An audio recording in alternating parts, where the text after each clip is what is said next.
ఈ భూమి మీద మనం జీవించడానికి చాలా పనులు చేస్తూ ఉంటాము.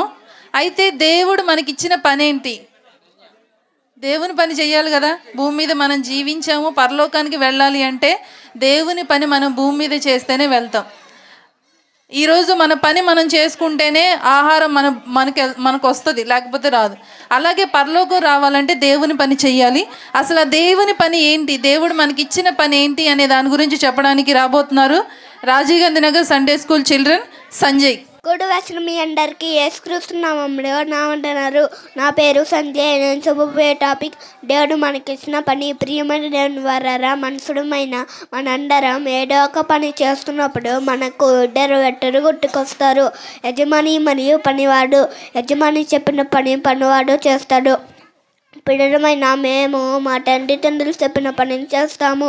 భూమి మీద ఉన్న ప్రతి జీవికి, వస్తువుకి, అన్నిటికీ ఉన్న పని అనగానే పనిని కరెక్ట్గా చేస్తాయి. బైబిల్లో చూస్తే మార్కు 16:15 మరియు మీరు సర్వలోకంకి వెళ్ళి సర్వ సువార్తను ప్రకటించుడి. మరి మనకి ఇచ్చిన పని ఏంటో ఆలోచించుకోండి. ఒకవేళ చేయకపోతే ఇంక ముందైనా చేయండి. ఆశీస్సు సెలవు తీసుకుంటున్నా. అందరికీ ధన్యవాదాలు.